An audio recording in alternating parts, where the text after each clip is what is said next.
Hey guys, it is Jennifer De Vivo, your host and realtor of Let's Talk Orlando, and we are live on location, and we are in a gorgeous neighborhood in a beautiful new construction home built by David Weekly Homes, the Mendicino, and sitting inside is our incredible guest. I'm so honored to have him, Mr. Ted Bogert, and we're going to talk to him about the Master of Connection. But guys, again, if you can figure out where we are and just take a look, gorgeous street.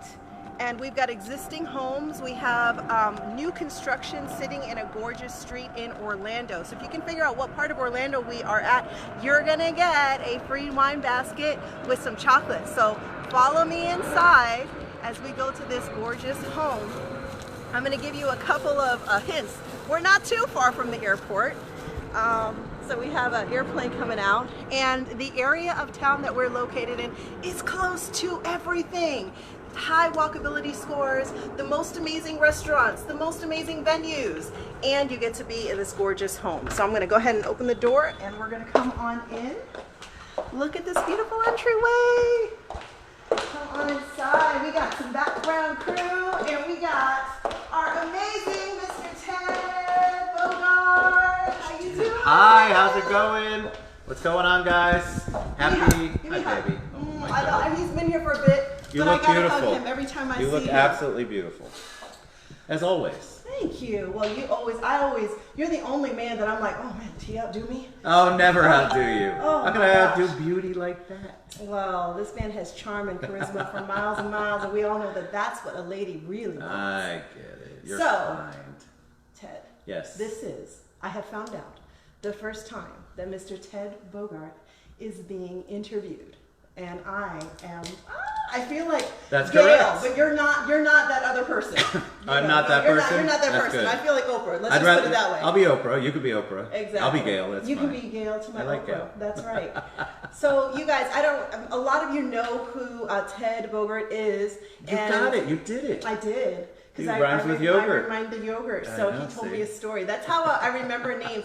We're going to talk to him today because I believe that Ted is the master of connection, and he does it with such heart and such joy. He has his own show, the Ted Bogert Show. Actually, we use it, but my kids' age group now doesn't like to do anything on Facebook. They think it's for old people. Sure, Mom and Dad are there. Why would I want to be there? Why, in God's name, would I want to have Mom and Dad as a friend? So they've gone to things like Instagram, Twitter, Snapchat. That's a whole nother thought process. Tell me a little bit about Snapchat, because I've got nicknames for that. I won't say them here because they're not appropriate. The other thing is like, so Google's come out with incognito. Have you seen this? Yes. I'm afraid to try it. People think that they're safe on social media, and they're not. It's a false sense of security.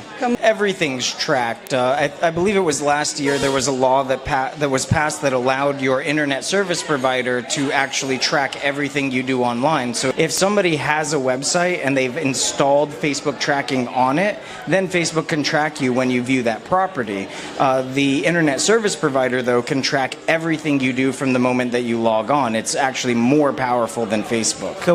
So what happened lately with Twitter?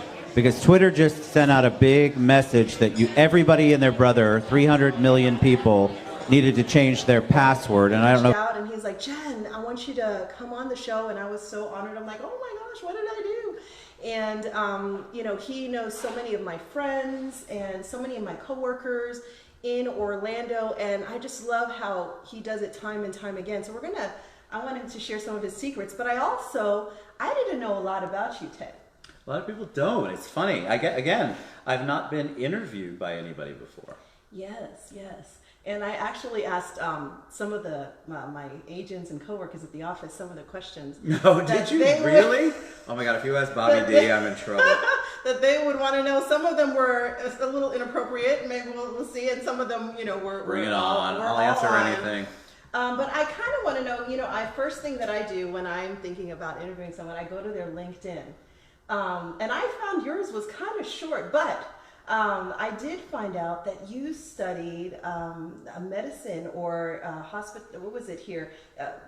The hospital. My master's degree. I got healthcare. See, guys, I do have notes on this. Healthcare. You don't have to worry about notes. Administration, and of course, finance. I did. So I got my bachelor's degree in finance from UCF. Go Knights.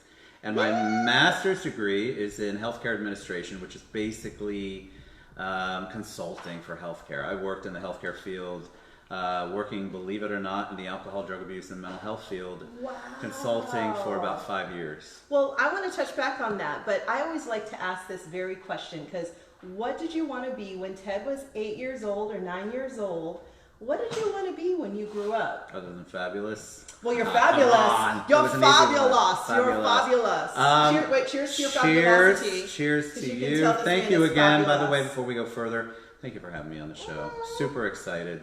It's nice to have the tables turn, kind of. It's nice to not have to think about the next question because you've got it. Yeah. Or I'll just talk a lot. Exactly. You know what? It's funny. I don't know. I think I wanted to be a doctor. That's my thought process. Okay. And so that was as close as I could get because I hate math.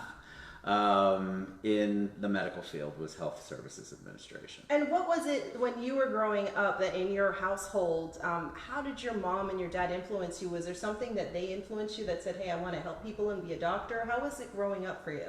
You know, you asked the question, so I'm going to answer yes. it. Everything that my parents did, I did the exact opposite. Woo, rebellious! So anything that they did, they weren't really encouraging people. We'll have to do a whole show about that. So I learned what not to do from them. Okay. I learned who not to be from them. And sometimes, you know, who you don't want to be leads you. Very motivating, right? Who you do want to be. Because we look at people and we say, you know what? I was treated badly. I don't like how that person was. I'm not going to be that way. And it's just as powerful as what you do want to be. And what was it at that time when you were growing up? For me, it was books that helped you to see a different way of being who you were going to become. Like, what were some little lights? It's a great question. So books and music. Books and music. I read a lot. But music, I love music. Ask my kids. I mean, I drilled them. We used to play trivia in the pool, and they got prizes if they answered my stupid 80s, 70s, 80s questions. Yes! But I love music. That's why my Manic Monday show, it's all about trivia and music. I think music, most people have some sort of wonderful memory that comes to them, no matter who you are, with some certain song or a type of song. And so I think music is very powerful, and it was a great release for me. Wow. And so I have to ask, you know, because my kids are actually big fans of the 80s right now. And my daughter, you know, she's like, Mom, you know, do you know this song from the Aerosmith album? And or from a Bon Jovi? And I'm like, I don't know that. Oh, it was the Red Hot Chili Peppers. You don't know this? And I'm like, yeah, but I love, they were one of my favorite bands. And she's like, no, they couldn't be. Because you don't know they don't this want to song. know that. I'm like, I liked him when I was your age. I have some bragging rights. So, that's right. Well, what did you want your kids to know about, like, the music? What did you...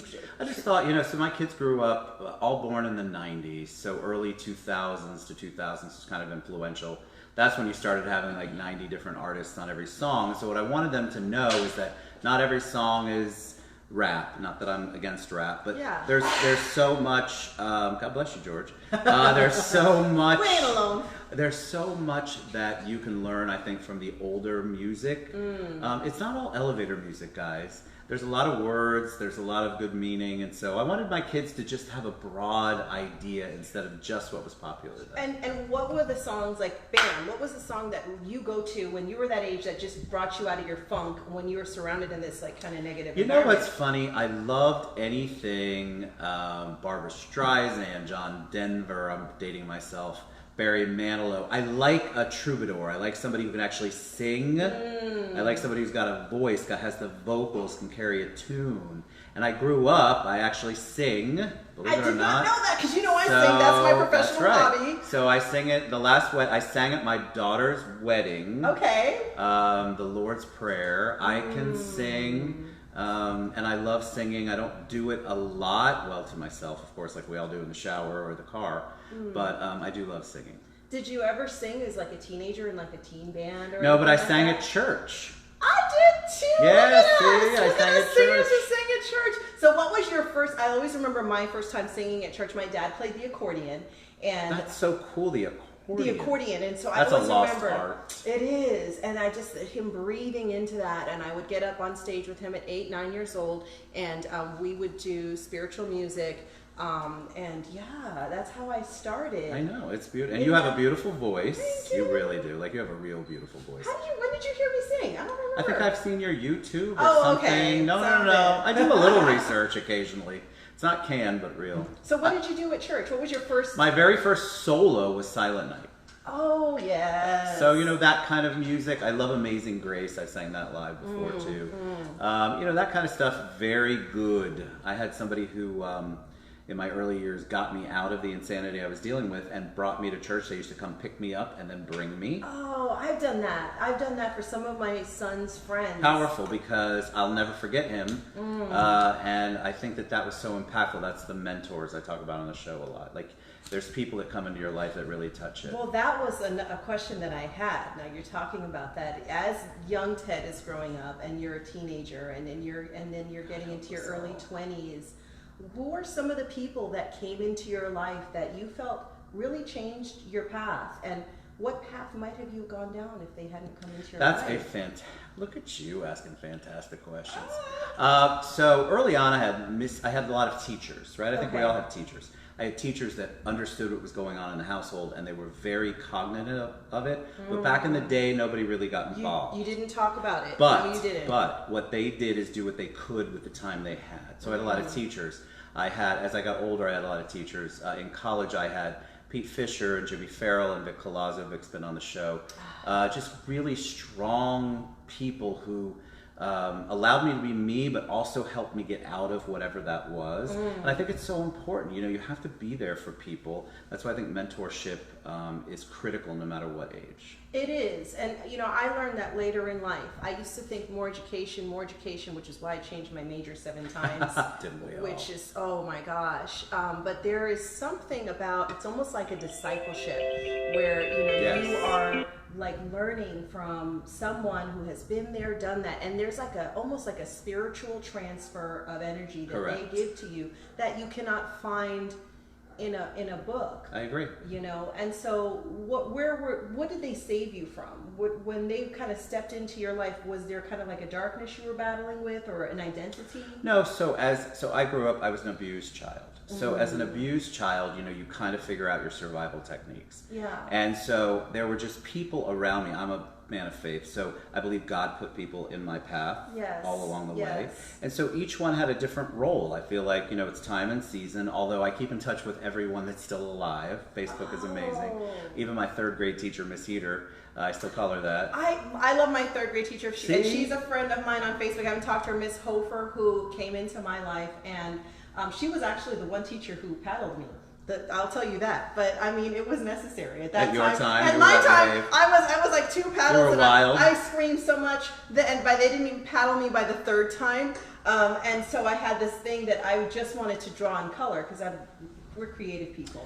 Definitely creative. So the homework would go onto my desk and into the little pouch, until one day there was no room left. No room in the pouch because you hadn't done any of the homework. I had it up, but I was coloring, and she came around and she looked and she pulled out. She said, "What is wrong with you?" But I don't know. I just see her as like still after that. I knew she did it out of love, and that was what she cared about you, right? Yeah. And so there's a time, like I understand that people. It was also a different time, right? So you have to have somebody who's strong, I think, and also somebody who's compassionate. Yeah. And that's why when I see people, you do the same thing. I know you have that same spirit. You see somebody who's hurting, I can feel it as an empath, right? So as somebody who I can sense it when somebody's not in a good place.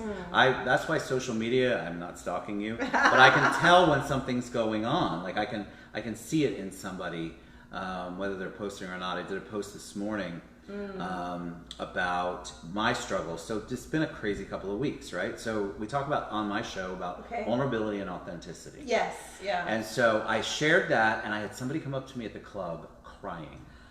Really authentic. Now that's authentic, uncomfortable authentic. But they said to me, that moved me so much, I needed to hear it.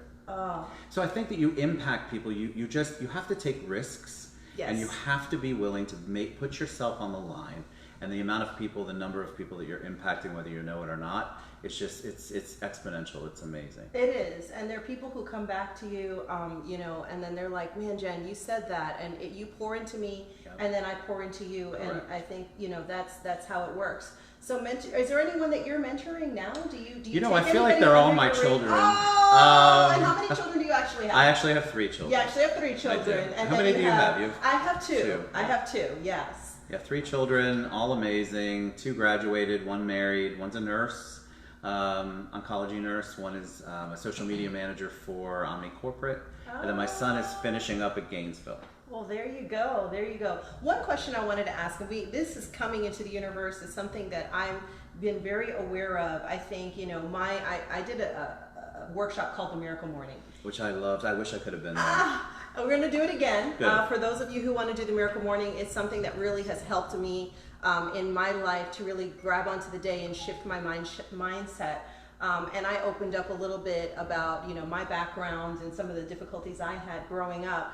And I wanted to, you know, we started talking about self-love, you know, and I'm coming out of being always in a relationship since I was like 17 and relying on others. And I think sometimes when you're an entertainer and you come from an abusive background and you have those things, you do something that came to me performing for love. Correct. You know, and something that drives your significance.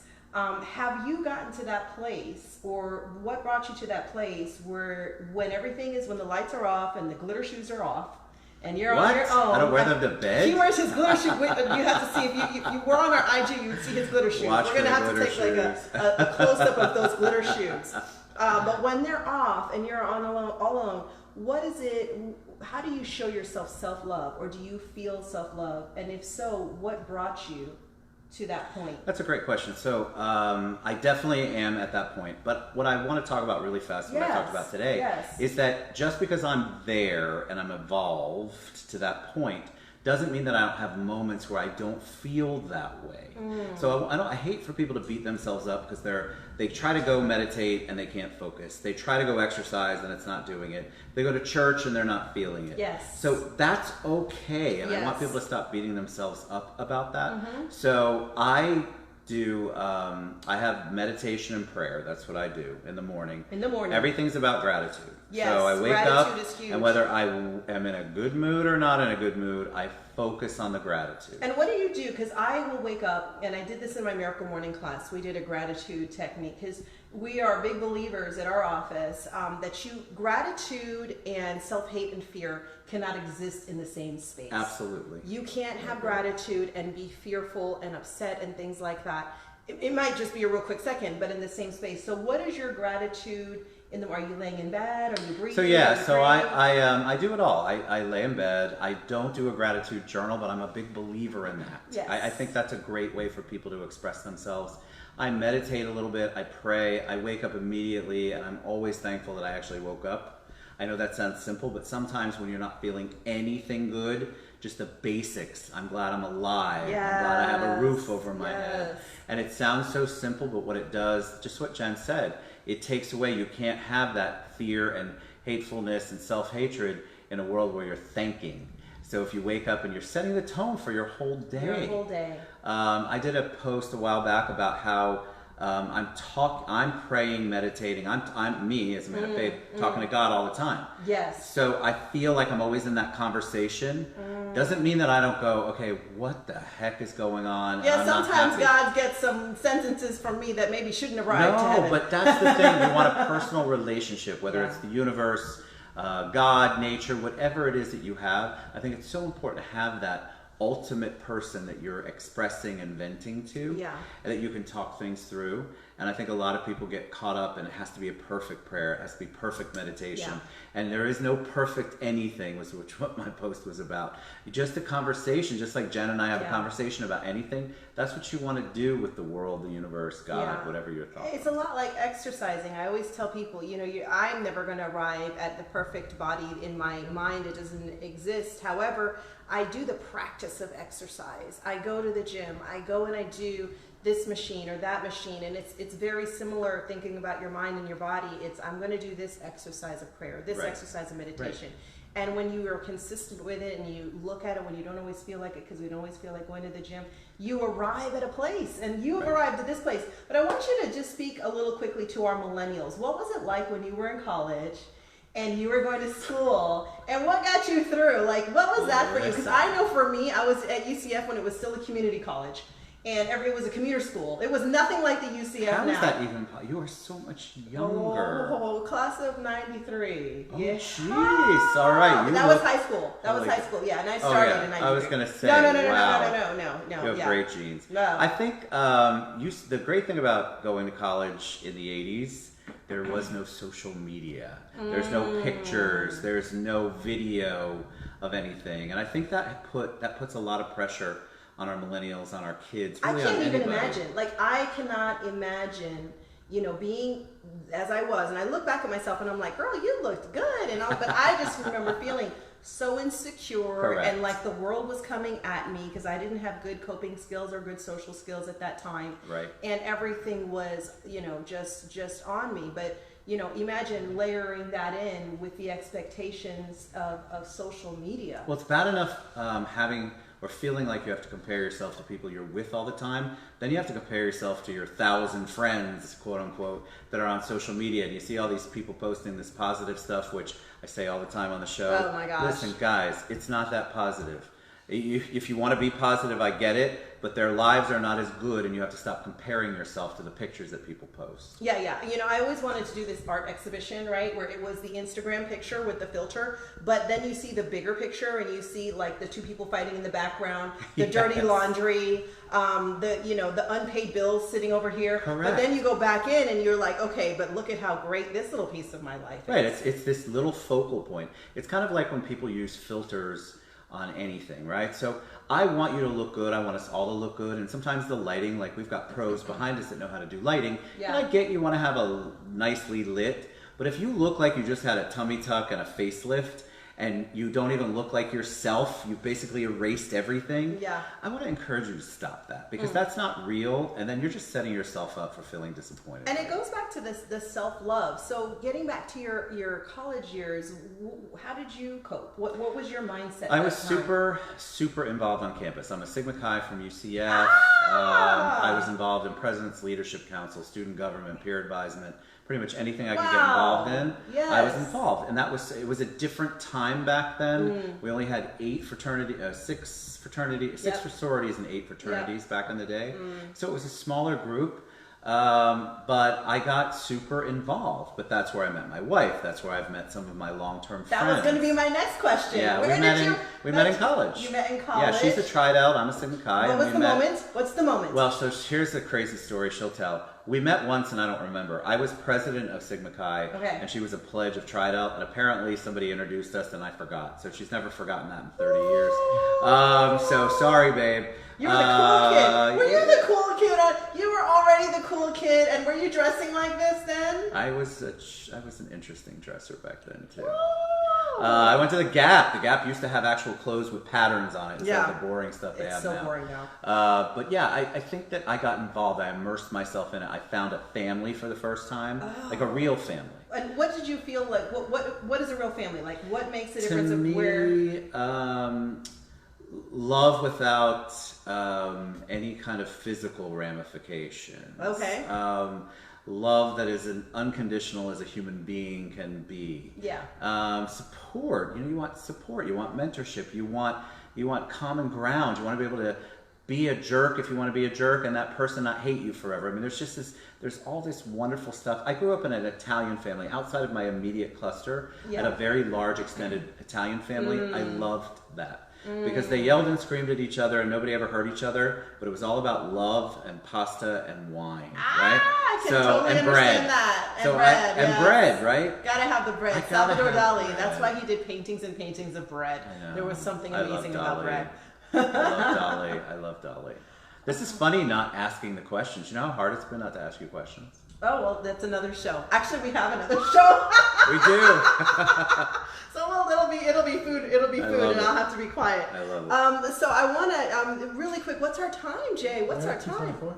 What? 2:20? Okay, so we have like 5 more minutes or so, maybe 10. But I wanted to ask you, because we always love to give nuggets. You have an amazing life, and I think one of the things you do, 2 things that I wanted to know what you do is, how do you connect consistently with such love and compassion day after day? Like, what are your secrets when I see you as a master social connector. So what are your secrets with that? So it's funny because it's really simple. I think that people think that in order to connect a network, you have to have this business card, which I have none of. Joe tags, I need business cards, by the way. I think that people think it has to be this, it's back to perfection, right? So if I haven't seen somebody in a while, I'll reach out to them. Okay. If I see, like, I'll just do a quick text, how are you? I think we overcomplicate the connection. It can be just something small, and that might be the only person who's checked on them in that day or expressed anything. And so I think it's so important just to do the basics. Do I do it to all 5,000 people I have on Facebook and the 12,000 on LinkedIn? No. But if I see something, I'll comment on it. If I wish people a happy birthday, there's just so much stuff that you can do. It sounds to me that you let go of something that I'm working on, which is that guilt and shame. When you haven't, I have wonderful friends and family, and you know, you're busy, you're professional, you're working, and I tell people, look, even though I'm on HGTV and you think I'm everywhere, you know what, I have to sell houses just like every other realtor to keep my light on. And so you get busy in doing what you do, and then before you know it, it's been a couple months since you reached out to someone that you really care about, and then it starts, a little tape starts playing in my mind that starts obstructing. And I would just say, I would just encourage you at that moment when you think about it, reach out. Just hey, I'm just thinking of you. I think people, they want to make everything so pretty, and life is not pretty. So I just want you to go and say, hey George, how you doing? Hey Jen, hey Patrick, hey Jose. Just a quick little thing. You don't have to make it complicated. Trust me. Keep it simple, stupid. Keep it simple. Keep it stupid. And I think that's so important when you're talking about connections. I don't think it has to be this big giant deal of, oh my God, now I have to write a novel because I'm feeling guilty because I haven't talked to you in 3 months. Yes. There are many people I don't see. The thing about checking in on a regular basis, I have had friends that have told me come back. They were in a really dark place. Yes. And one quick message was something that impacted them. And so I think you don't underestimate the value of that quick contact, that quick message to somebody. Yeah, and I think that what you do also is you're letting go of expectations, and you're just staying in the love. And if that person feels that they are not okay with the contact, or it's been some time, then in a way that it's on them, because we're all responsible for our response. I agree. And I know that if I haven't talked to someone in a while, I have two choices. I can accept the love and that they connected, or I can reach out and say, you know what, I would like to connect with you a little bit more. Correct. So my next question before we wrap up, because we got this gorgeous house again, guys. We're going to be standing up in a minute here. We're going to be looking at this beautiful home, and if you can guess what part of Orlando that we are, we got a wine basket and some chocolates. I think I need to bring it to show you. It's a real thing. I can't wait. But I wanted to ask you, because you also do events, and again, shout out to Hi Sub! Black and White event. Tomorrow night, Black and White event, 10th anniversary. 10th anniversary Base camp. Children's cancer awareness. It's that's amazing. Right. We had Hi on last week. He was amazing, and he shared his story. And both Ted and I are going to be at the Black and White event. We'll probably put a link in the comments. There's still tickets available, or you can come at the door. You must wear black or white only. Listen, don't wear red. Don't wear anything. Not even in your cufflinks. Yeah, even the undergarments must be black and white. Exactly. No, we're going to have like an X-ray. We're all going to wear red. Oh no! Kidding, Heisem. Don't relax. He will. Yeah. Oh my God, he's going to drive down here. I don't know where it is. But in doing events, how do you connect without being overwhelmed? How do you deal with that stress and connect in an environment where there's so many people around you, so much going on? So I think you have to work toward this. But what I do is I actually go, I'm completely different than a lot of network people. I go and find a place to sit, and I promise you it all comes to you. So I think what happens is a lot of people get caught up in, I've got to get everybody's business card, and I could do a whole show on how not to throw your business card at people. But you I hate that. Pet peeve. But you go to these events, and I think people feel like they have to walk around and have to meet everybody. I haven't met those people in the corner. Yes. Listen. What's supposed to be, you'll attract. I believe this. So I think it's super important. I need this. So because I'm starting to hear the rope, and I gotta do do a circle. Like tonight, for example, at Allie McCarroll's event, I will find a place either at the bar. That's where the seats are, guys. Don't judge. That's also where the alcohol is, so you can judge. And I will sit. And the reason that I will sit is because it comes to you. You have to find a place. If you go out and search for it too much, if you're too in their face, people don't like that. They don't respect it. They don't want to deal with it. So I feel like I'm going to meet the people I'm supposed to meet, and I set it up so that I'm open. I open myself up. Okay. And then believe me, it comes. And it comes. Yeah. You know, I'm going to try this next time. You should. Because I'm a mover and a shaker. I might be my mom calls me and she's probably watching the Energizer Bunny. She's like, Jen, you just go, go, go, go, go, go, go, go, go, go, go, and then I see you disappear because your batteries went out. And then for like 24 to 48 hours, I don't hear anything from you. And then you resurrect again and you're back and you're go, go, go, go, go, go, go. So I'm going to have to implement. Try that. I'm going to have to implement Try that. So really quickly, last thing I want to ask, or next to last thing. I'm so afraid because I know Bobby and Gil are all like, I'm so glad there hasn't been any crazy Bobby Gil questions. Oh, Lord have mercy. Well, there was a Jen question, but we'll leave that for post show. Oh my gosh. But if you could go back to that young Ted who was going through such a difficult time, and you could like put your hand on his shoulder and tell him one piece of advice, what would you tell him? That's a great question. So, you see, you ask great questions. To know that this isn't all. That environment, that world that I was in was so painful. And I think that as a child, as you're going through it, and even as a young adult, you don't know how to rationalize out of it. Yeah. And so, thankfully, I had great people around me that helped. But to tell that person, you should all tell your younger person. We all have that younger person we probably need to talk to a lot more than we do. Oh, yeah. And get them out of it. Make them realize that it's not going to always be like this. As you become an adult, you have choices. And I want to stress this.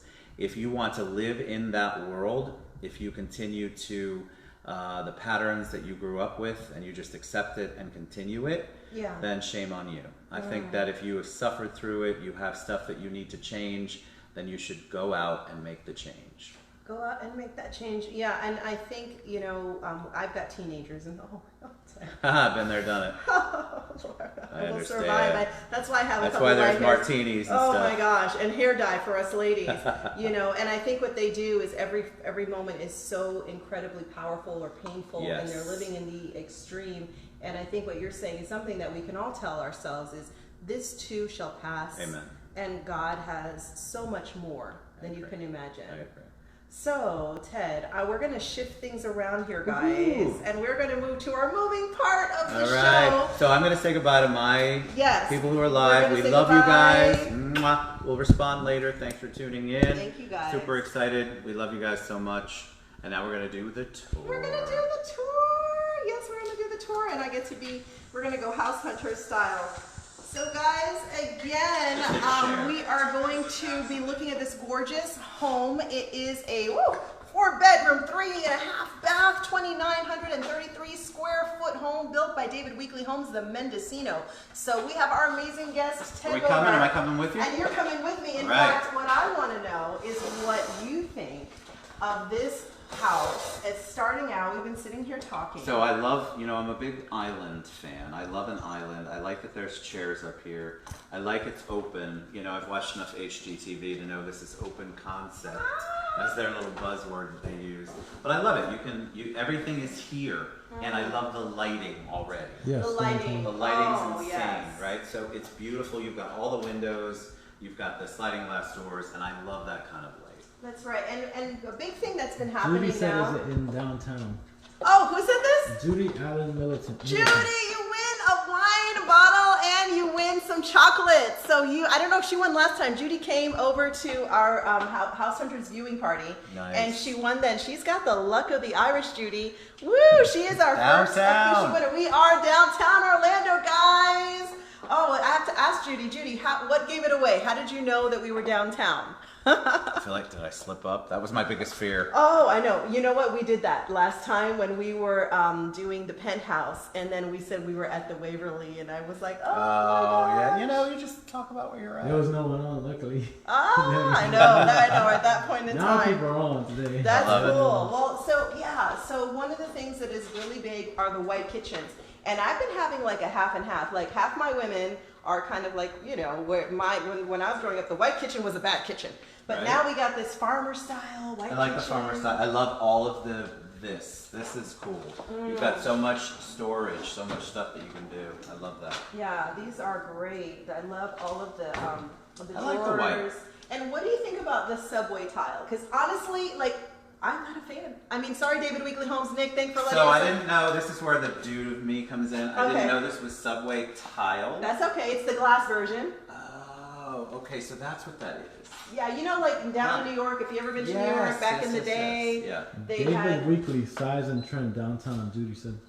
Oh, huh? Nice. David Weekly, size and trend downtown. That's right. Wow. Woo! Nice. Good job. I mean, you know, that's, to me, that's not my favorite feature. Yeah. I love this. I love the openness, and I do like all the space. It is bright in here. I mean, what other color are you going to have that's going to capitalize on the light? That's very true. And I was at D.R. Horton the other day looking over at Kindred, which is an amazing community. And one of the things they pointed out is that if you have a small kitchen, if you use the white cabinets, it actually makes the kitchen feel bigger.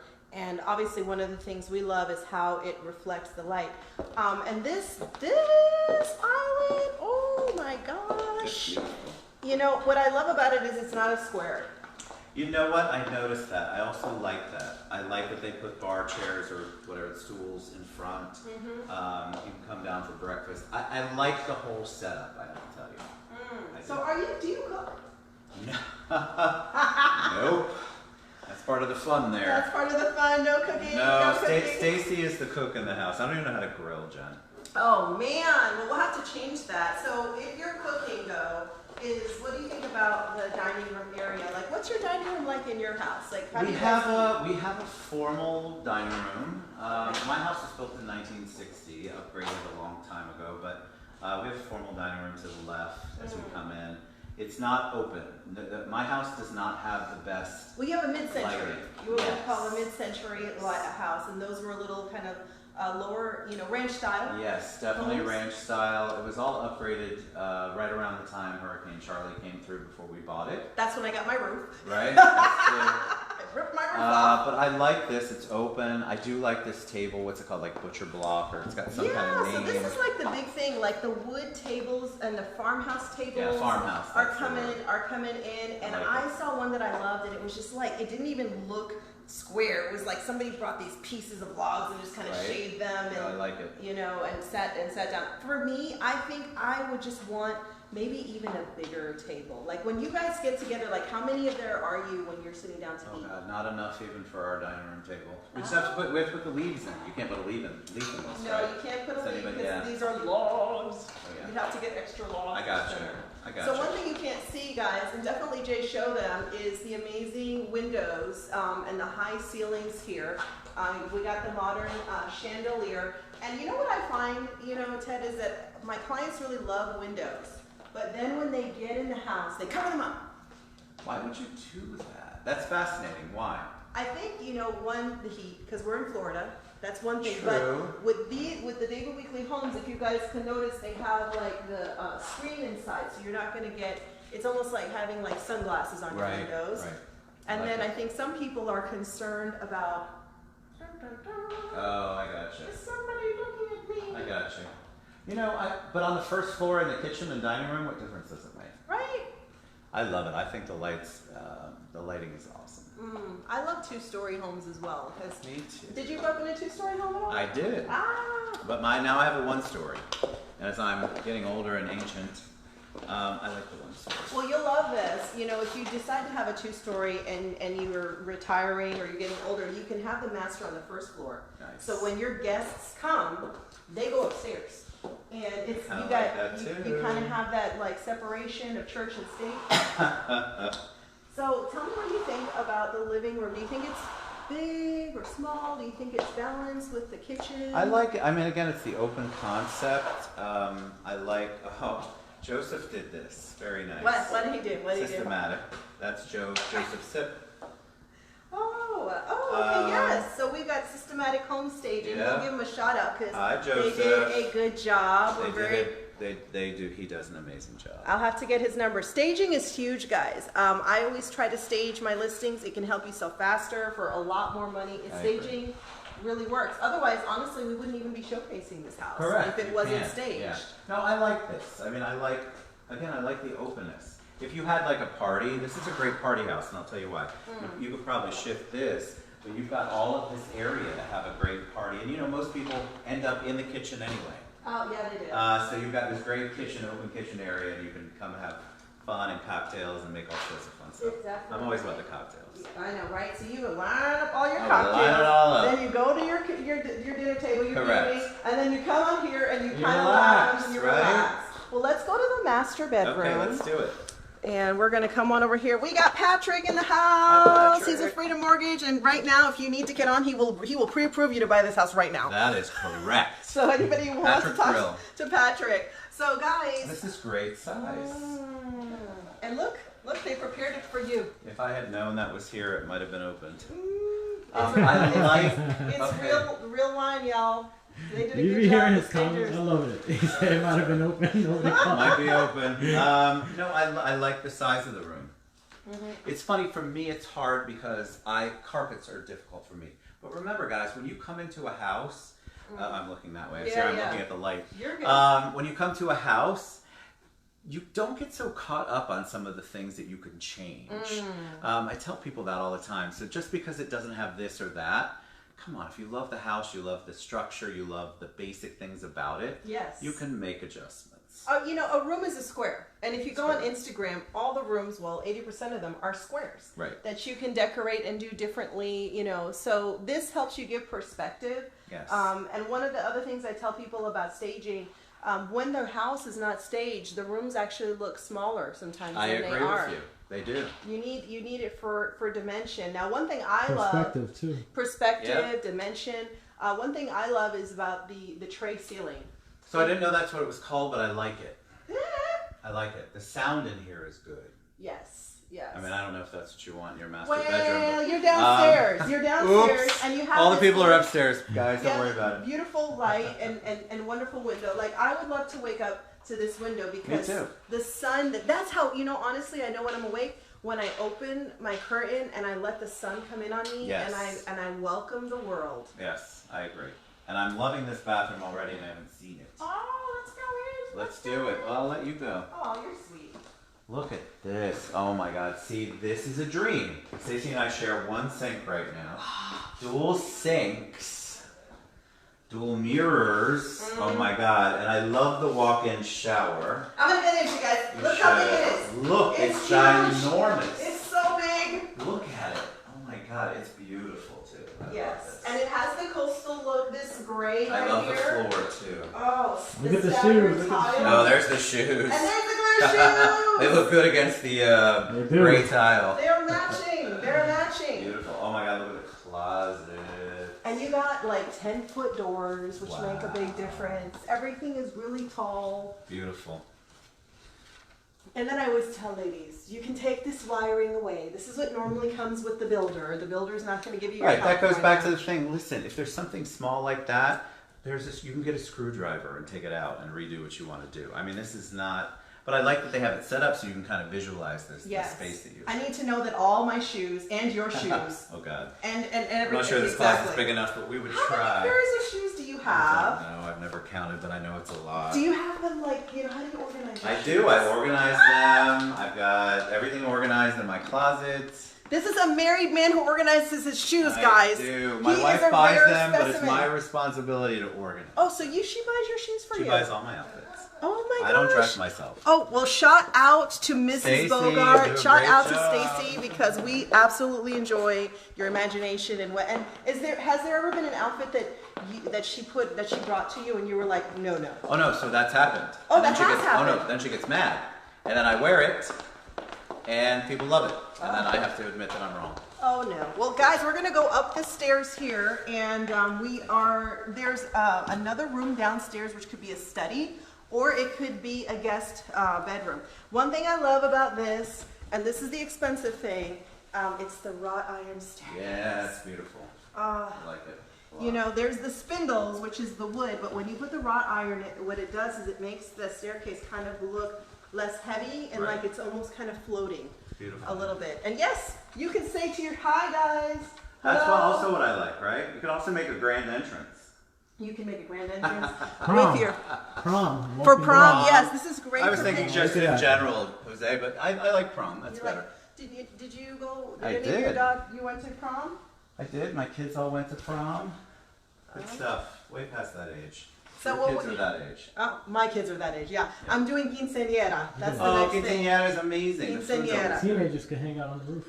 Oh yes, this is where the teenagers. You see, if I was a This is an teenager, escape route. I would jump. And I lived on the second floor in my house, and I always thought that's what I would do. I would get out, and then I would jump on the tree, and then I would go down. What's this neighborhood called? It's just So downtown. this is Colonial Town That's South. Colonial Town So South, okay. we are downtown, but we're by the Mills and 50 area, and you would never know, guys. It is quiet. You wouldn't. It's It's beautiful.